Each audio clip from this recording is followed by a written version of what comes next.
welcome back to the Defense Port Podcast. I'm Stuart Webb, and with me is Dr. Chris Murray, man extraordinaire. Hello. Hello, Uh, hello. we're doing two podcasts this week. Are we? It depends on when you release them. I'm aiming to release this one like later this week. Yeah. So for our listeners, it might not track that way. We'll see. But this one, we're going to be talking about the events that happened over this last weekend and how JNIM, the Al-Qaeda affiliate, and the ethnic Tuaregs in Mali have launched a nationwide attack in the country, which resulted in the death of the defense minister. I got quite a few questions because this is your wheelhouse. The two would be, I guess the first one is why is that significant? And who is the Minister of Defense and why does this matter? Well, the And minister, the second one that'll follow from that is probably, can you give us some historical background? of course. So the So defense I don't know minister. which one you want to start with. Okay, fair enough. So the defense minister was Sadio Kamara. A car bomb had detonated outside of his house in Kati, which is outside of Bamako and seen as a stronghold for the government. This also meant that JNIM had intelligence that the defense minister was at his house and not somewhere else in the country. The military junta leader of Mali, Goeta, was also in Kati, but then he was moved to the Special Forces base, which he used to command. And after the attack, the Malian government went silent. Like there So was was no. he a target too? That's just it. So the Russians are saying that it was it was a coup attempt, Goita, but the Tuaregs took the key city of Kidal in the north with his help. It's a further expansion, I would say, of the 2011 2013 Tuareg rebellion. And Well, I guess also, that brings us to the other questions, the yeah, background on this for those of us who don't know much about this. and of course, it also leads to the expansionism of JNIM, the Al-Qaeda affiliate in not just Mali, Niger, and Burkina Faso, all under military leaderships, and have definitely stepped back from Western support from the U.S. and France and whatnot, right? So there's a lot to unpack today. All right, so let's start with a historical backgrounder then. Okay, so Mali has had four Tuareg rebellions, one in 1893 against the French, 1968 to 1985, essentially, 2007 to 2009, and of course the one in 2011. Of course, 2011 is the most significant when it comes to what happened this last weekend. And it all starts with Libya, the wonderful NATO campaign against the Libyan dictator Omar Gaddafi. After his fall, a lot of the servicemen that were recruited in the 80s were ethnic Tuaregs, and they went back to Mali where they came from. It should also be noted that Gaddafi was actively recruiting the Tuaregs from across the Pan Sahel region because he was infatuated with their nomadic lifestyle, how they're wearing indigo gowns and headdresses. It merged into what his idea of Africanism was. He did set up a Bedouin tent on the lawn of the White House. When Gaddafi fell, the Tuaregs took rocket propelled grenades, machine guns, light anti aircraft guns, ammunition, and explosives. So when they arrived back in Mali, armed, knowing well that a rebellion was going to happen, connections with Al Qaeda and other extremist groups like Ansar al-Din were easy to facilitate. Ansar al-Din provided that connection between the ethnic Tuaregs and Al Qaeda. And it was actually created by a born Tuareg who moved to Libya and then came back in the late 80s. The funny thing back then in the 80s is that Iyad Ag Ghali, which is the leader, enjoyed whiskey and smoking and the rock music of the ethnic Tuareg rock band Tanarwin. He became more radicalized in the 2000s under Al Qaeda influence, and he created Ansar al Din. The premise, though, was that the Tuaregs would create a self determined space called Aswad. However, when the campaign continued, and all of a sudden Tuareg and jihadist groups were approaching the capital, Bamako, the jihadists turned on the Tuaregs, and all of a sudden it was a jihadist campaign. The Tuaregs were put on the sidelines. There were some skirmishes between these two groups. So the new campaign that happened this weekend is a new chapter and also a revitalization of that alliance, which is big news. France created Operation Serval pretty much almost immediately. It became a multinational effort, with Canada providing strategic airlift with its Globemasters. So France would have the ability to transport Leclerc tanks and infantry fighting vehicles to the Malian theater. And also at the time, it was being described as the next Afghanistan, which led to many Western countries, including Canada, to have small debates as to whether we should intervene and provide additional resources. So I assume obviously it was unsuccessful, right? Because the Mali government still exists, right? Unsuccessful, totally. But the UN created MINUSMA, which actually was the UN peacekeeping mission there. 310 peacekeepers died, and it closed in December 2023. The Mali government went under a military junta, and all of a sudden started kicking out, uh, you know, Western assistance.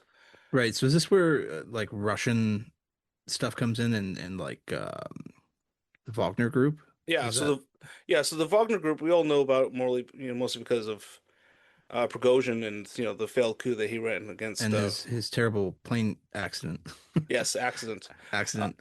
but the Wagner Group was established in 2014, right? So the Wagner Group doesn't arrive in Mali until 2021, when that shift away from the West starts happening, Okay. right? So there's just so I can sort of get my head around this, the Tuareg is in cooperation with jihadist groups, which are are they from Libya as well, or is it just the Tuareg fighters from their time with Gaddafi? Just the Tuareg fighters. So they were kind of like the Cossacks of of the Tsar, right? Like so, like almost like foreign guards. Is that sort of like a for useful historical parallel? for Gaddafi, yeah, totally. Yeah. Okay. And he actually created an Islamic core of Tuaregs too, which also helped radicalize a lot of them. So So is the jihadism like it almost sounds like a you're talking about rock bands and things like that with the Tuareg and being like northwestern Africa and Algeria and things like that. Is this jihadism like a foreign influence? Is it just like an alliance of convenience, or is this more like a hardening and radicalization of existing Tuareg similar to like Chechnya? well, okay, so that's just it, right? So the previous rebellions before 2011, there was no jihadist, Hmm. element whatsoever. It did seem to be a marriage convenience back then. But it seems now that with the Tuaregs, it's becoming more of an alliance, but also JNIM's kind of raising the banner for other groups too within the country. Yeah, so my first thought is it kind of it kind of reminds me of Chechnya. Well, Chechnya there's a sort of a foreign jihadist influence. Like they were already Muslim, but there seems to be over the course of the last 30 years it's gone from more Chechnyan nationalism more to there's a stronger sort of Islamic underpinning to resistance to Russia. It's an imperfect parallel, but I'm just wondering if that's like at all relevant parallel. Oh, I think so, totally. I Okay. mean, Just to help me understand it because it's not an area of the yeah, world. yeah. I mean, again, like it's not just the Tuaregs too. So there's Hmm. two other groups down in the further south that kind of had a symbiotic relationship, right? It was the Dogons, who are just traditional farmers, and the Fulani, which are nomadic herders. And because of climate change, there's been increasing tension between these two groups. So before, what happened was that the Dogons would create a crop, bring it in after harvest it, and then the Fulani would come with their cattle and whatnot, eat the stalks and refertilize the fields. But because water storage and whatever else, the Fulani are actually moving on to those fields a lot earlier. And the Now, Mali, which group is the sort of associated with the existing central government or the junta? Is that any of these groups, or are these all different minority groups? okay, so the Dogons have been supported by the Malian government because they Okay. are not nomadic. They are there, and nomadic groups are usually left as the scapegoat during national crises. That's what's happened with the Fulani as well. Now, because JNIMs kind of step up and help out, protect these people and such, and offer protectionism, which also is more pan Sahel too, right? Because these Fulani live in Niger as well, right? It's created a lot more tension and whatnot. So, Sorry, I'm gonna take. no, that's all right. I don't want to cut you off here, but just so I understand, this previous failed coup, this was an alliance of a lot of competing cross interests that all exist supranationally, right? Like over overlapping borders, yeah? Yeah. And And so this was before this last, not right now, but the previous attempt we're discussing. Was it a civilian government, and then as a result of it, there became a military junta afterwards, or was the military junta already there? it was a civilian government until when the military junta took over and largely because the terrorist organizations like JNIM and the Islamic Gotcha. State were still operating, within the country, within the entire Sahel. That's why we see military juntas pop up in Burkina Faso and Niger as well, right? Gotcha. Now I'm starting to track it. It's starting to come clear. So fast forward and they've got these various dissident groups that exist across national borders. They don't like what I assume is a fairly oppressive regime trying to exert control over these, dare I say, semi-autonomous areas or Exactly. So, the Malian government actually tried to stop create a fuel blockade in one of the areas of Mali where the jihadists predominantly were. So the jihadists actually turned around and actually created a fuel blockade on the capital of Bamako, and that lasted from September 2025 until just recently. and on top of that you have, as you said, climate change and struggles for water, which is creating greater economic pressure. So that's sort of the background to what just occurred then? Is it just another flare up, or do you think this is something else? Well, it's another flare-up, but it's a flare-up that I think that the Malian government kind of created themselves too. In order to actually stop that fuel blockade, they needed to come to an agreement with JNIM. And in order to do that, they released somewhere between 100 and 200 jihadists. And there was a truce that was supposed to remain in force until a major Muslim festival in Tabaski, which happens in the end of May. So, it being end of April right now, the Malian government kind of like been sitting on their laurels a bit and kind of was taken totally by surprise. And this was a nationwide attack, right? Kati is 15, 20 kilometers outside of Bamako in the south. Kidal is one of the northern strategic towns in the north. So is They this a coordination between the Tuareg and the sorry, what's the group in the south that starts with a D, you just said? Dogan. Dogan. I think with the Dogan, sorry, not Dogans, the Fulani. I think with the JNIM influence across the country, it was a combination of JNIM and the Tuaregs. Okay. Given that founder is actually Tuareg by birth, right? Back in 2011, 2012, 2013, there was a lot of. Let me ask you this before we go too much further. You're talking about JDM. Is that something that Fulani or Dogan are a part of, or is it mostly a Tuareg, or is it like more just Islamic? What's the story there? Well, like with a lot of Al Qaeda groups, it's big tent, right? Al Qaeda will accept Okay. Al Qaeda will accept anyone who is Islamist and will actually help with their cause, or at least be able So to is pick that up their sort of cause as well. so is that creating sort of the bridge between, say, the Tuareg in the no north and the Fulani in the south to coordinate? But if we take a look at the numbers of fighters for JNIM, it's between 5 to 6,000, right? With the Islamic State of the West African province, which used to be known as the Islamic State of the Greater Sahara, it's only about 1,000. And it's because JNIM and the Al Qaeda affiliate opens up its arms to whatever plight these people have in order to further their cause. This is a lot of territory and very few fighters then, eh? Yeah, but it's the effectiveness too, right? I mean, Hmm. if you're talking about, the Sahel Desert, it's massive, but Oh no, I going, mean you're talking to a student of T.E. Lawrence here, so I no, I completely understand. Yeah, like if there's very few and it's a large open area, it could be very difficult to pin these people down and combat, right? Especially for a military junta that's trying to assert itself everywhere and therefore nowhere, right? well, and that's also why the United States created a drone base in Niger, right? Which had to close in 2024 following the Niger military junta coup. And now that's a Russian base as well.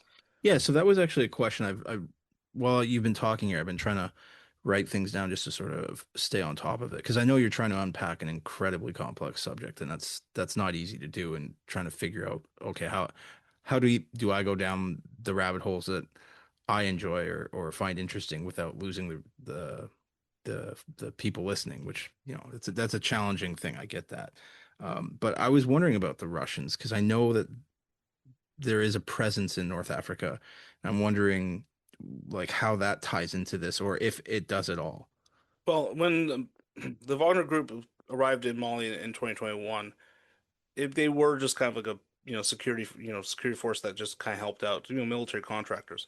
But after the invasion of Ukraine from Russia, it was seen that the Wagner Group was a way of shifting gold and other natural resources from Africa. And this also includes the Central African Republic and other places that they were back into Russia to help out with the Russian coffers, right? Hmm. Currently, it's now not the Wagner Group; it's the Afrika Korps, Hmm. which goes back to oddly enough, the Nazi. Yeah, no, no, I picked up on it right away. Yeah, well, the Wagner Group was actually called the Wagner Group because of the call sign of its founder, Dmitry Ukin, which was his radio call sign was Wagner, and it was because of his interest in the Third Reich, which is for me absolutely interesting to see that the Russians are, saying that it's denazification uh, you know, Yeah, of Ukraine, right? when they're very clearly flirting, as a lot of Eastern Europe has since the fall of the Soviet Union, with Yeah, um, symbolism and ideology reminiscent of the Third Reich. And, yeah, as someone whose grandmother is from Ukraine and who has some understanding of Eastern Europe, I'm not entirely surprised that they've gone hard right after living under the Soviet Union, almost like yeah, a an overcorrection. Plus that part of the world, you talk to Ukrainians in Polish, they'll tell you like, yeah, they're pretty hard right people. But yeah, it is an interesting, I mean, that's again, we're a side, digression here, but yeah, yeah, it's a side note, sidebar, right? but it is very interesting to see that the blatant Yeah. borrowing of. But anyways, so my question, getting back to my question about where the Russians fit in all this, because as you mentioned Niger and like the closing of Western bases, and it appeared to be a pretty obvious pivot towards the Russians, and now of course the Russians are, well, they're pretty strapped, so they can't really do all that much. I was reading they kind of just pulled out when this went on. So I Yeah. was wondering if you could speak to that dimension. Like, why did the Russian presence increase in the first place as opposed to an alternate Western options? Is it Western neglect? Is it like Russian willingness to help the juntas exploit people? Like, what's going on? Well, I mean, Russia, right? So the Africa Corps right now has got about 2,500 troops, right?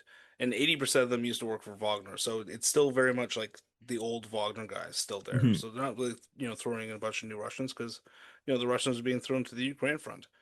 But the military junta was willing to open up to the Russians because they were willing to provide arms and ammunition and new guns and whatever else, Hmm. uh, light attack aircraft, and also because the military junta was able to use the West as a scapegoat. Right, we took over from the civil administration because they failed combating these Combating terrorists, all these terrorists. Yeah, okay. and we're kicking out the West because they were here too and they did a horrible job.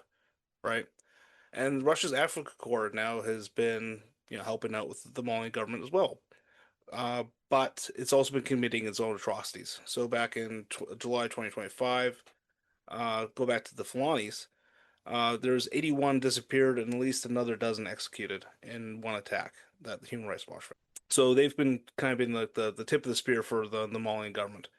When it So came, these African nations are doing something that's very much a continuation of the Cold War proxy thing, right? Where they're playing the West against the East and the East against the West to get whatever they're interested in, right? That's what it sounds like is a continuation of Cold War dynamics between US and Russia to simplify it. oh, Is that totally, yeah, so totally. that's part of what's going on here. And the Russians are more, shall we say, morally pliable. Their rules of engagement are lackluster compared to ours. Let's put it Yeah. that way. Yeah. Right. And Russia still continues to supply Mali with armaments. So back in 2025, sorry, January 25, it was found that at least 60 armored combat vehicles were sent over there, including artillery systems. March, May the same year, missiles, artillery guns, armored vehicles. Which they Uh, have hard currency gold to pay for, I guess. So Exactly, right? And that yeah. helps prop up the Russian government. And it's not just Mali, right? It's Burkina Faso, it's Niger, and Central African Republic, which is also in Central Africa. And they are one of the biggest critical mineral and gold producers in Africa and the world as well, right? So there's definitely more economic links between Africa and Russia helping out, right? So to ask you about the Islamic and jihadist elements of this, are they where's their support coming from? Is it from Iran or is it just like what's going like is it just Al-Qaeda? Like what's the story there? Well, with JNIM, they are applying taxation of local farmers and also nomadic herders. They've got smuggling routes. They're doing more So part of nefar it's self-funded. a lot of it self-funded with JNIM. Where are Uh, their weapons coming from? well, Africa is awash with weapons as well, Okay, this right? is Africa, yeah. And Mali right now, after this weekend, the jihadists took over multiple military bases as well. So they've rearmed themselves with Gotcha. former Gotcha. Russian equipment. So the next question I would have is what's the main driver of this current attack? Is it just the fuel embargo or that's not the right word, blockade? Is it just the fuel thing or is this a combination of something else? Is it geopolitical or like what's going on? Well, I think that with the Malian government having that fuel blockade down, having their pants down, essentially, JNIM and the Tuaregs were able to take advantage of the situation and cause some chaos. It's not going to be another rebellion that's going to take over the entire country. So you think this is more about exploiting an opportunity to rearm and sow some chaos for So maybe some something long down the and road? exactly, and continue to apply pressure to the government and the Malian people, right? And showing that JNIM is the terrorist force in the region. Sort of yeah, okay, that makes sense. That's what my next question was going to be. So that actually sort of helps me contextualize like A, what's happening and B, what is the immediate versus long-term significance of it. So you would argue the immediate is probably not as, dare I say, impactful as the long term is going to be. No, I mean JNIM right now between the territory holds in Burkina Faso and Mali, it's about the 5 times the size of Texas. So it is a very, sizable amount.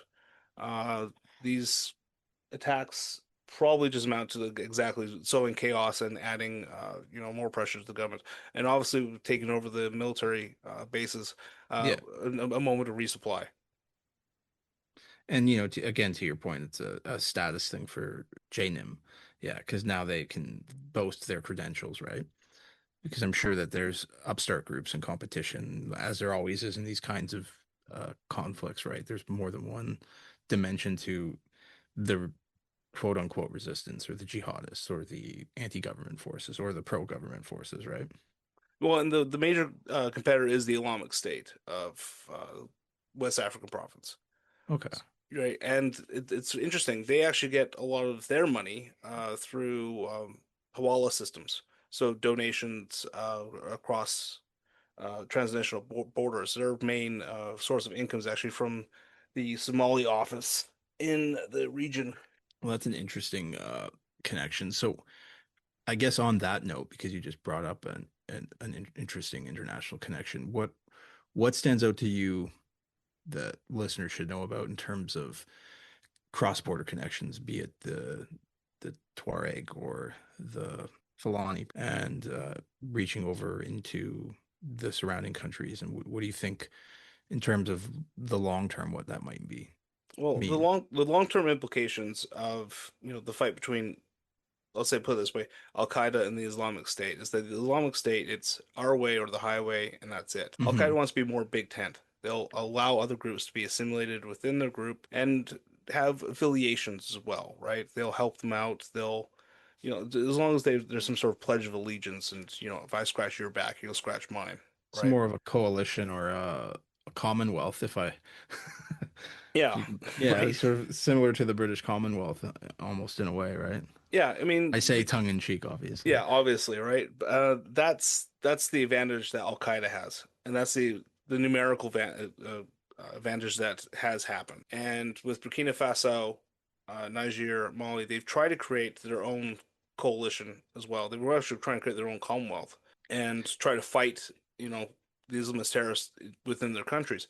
It's showing now, though, that JNIM is making more territorial gains than Burkina Faso. It's done this attack in Mali.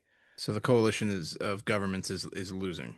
It is. Uh, And at some point, Mali, Burkina Faso, and Niger are going to have to bring in other Western African states again and maybe talk to the West for more assistance. Mali is in talks with the United States for intelligence sharing, with satellite imagery and whatnot. which is a huge asset that they would have over. So there are indications that this is starting to happen, right? But as Russia continues to put in fighters and equipment and financial support, also food support too. They've been giving grain to these countries. It's going to be hard for us, the West, to get back into Mali and attempt to make a difference.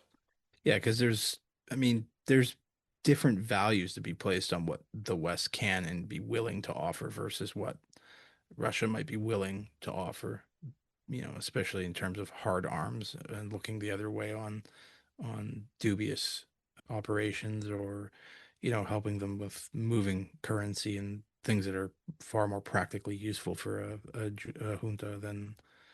So yeah, that's interesting. But I mean, in the short term, and I'm going to try to wrap this up really quickly. And thank you everyone for listening to this. We tried to unpack what is, It's incredibly complex, man. yeah. I think you did a pretty decent job, especially since like so much about it that you get lost in yourself, just like I do with my subjects, because there's so much that is important to you that probably you're trying to filter out, and like this isn't necessary for what I'm trying to tell the listener. It's not an easy task. No, and I'm actually trying to write a book about the effects of how terrorist organizations are adapting to climate change. And Mark, this from the CRC Press. This is for you. I am writing the book, and I'm going to get it finished this year. Um, uh, it is incredibly difficult, especially when you're trying to go from a chapter in a book that I wrote back in 2015 to now, and also trying to add in Russia back into the frame and implications for the West, right? I mean, it is hard to So unpack. what do you think the long-term predictions are here? Like, you're going to see the South and the North split? You see Timbuktu and Bamako become like what do you think? You're going to see a Libya thing going on here? What do you think? In the short term, it depends on Russia and the Africa Corps, right? If they can stop the Tuaregs from making more territorial gains, going from Kidal down to Timbuktu, then yeah, it will just be more pressure on the government. When it comes to down the south with the Fulanis and JNIM, it really depends on counterterrorism and if the Malian government is willing to, and they're not going to, bend on more nomadic groups like the Tuaregs and also the Fulanis. Essentially, we're going to have to see what happens with Russia and the Africa Corps. And I Um, suppose with the West too, because I mean, there's what Russia might do and what Russia's actually capable of doing. Their economy's in the tailspin. That's a whole other podcast, but Russia's may not be around to do those sorts of things much longer. Uh, Totally. But what can Western intelligence sharing bring to the Malian government when its army and the African Corps are already having issues with yeah, JNIM, right? And also Pan Sahel, right? Not Niger, Burkina Faso, they're in the same boat. and how much the West is willing to actually invest in terms of RAM, right? Like Yeah. actual energy and into how much importance they place on this region, which I mean, probably not as much as they should, No, and to put it again, lightly. Yeah. and they've been kicked out once, right? And are they going to get kicked out again?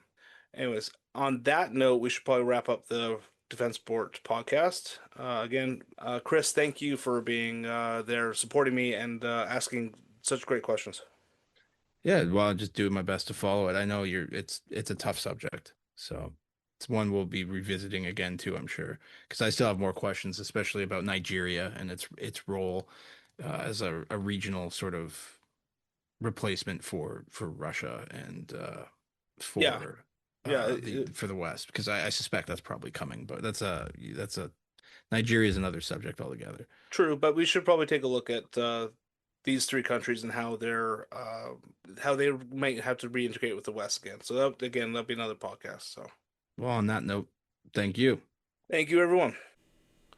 Thank you for listening to our ramblings at the Defense Sport Podcast. We ask you to please follow, share, and like, and don't forget to comment on our podcast. It helps others find us.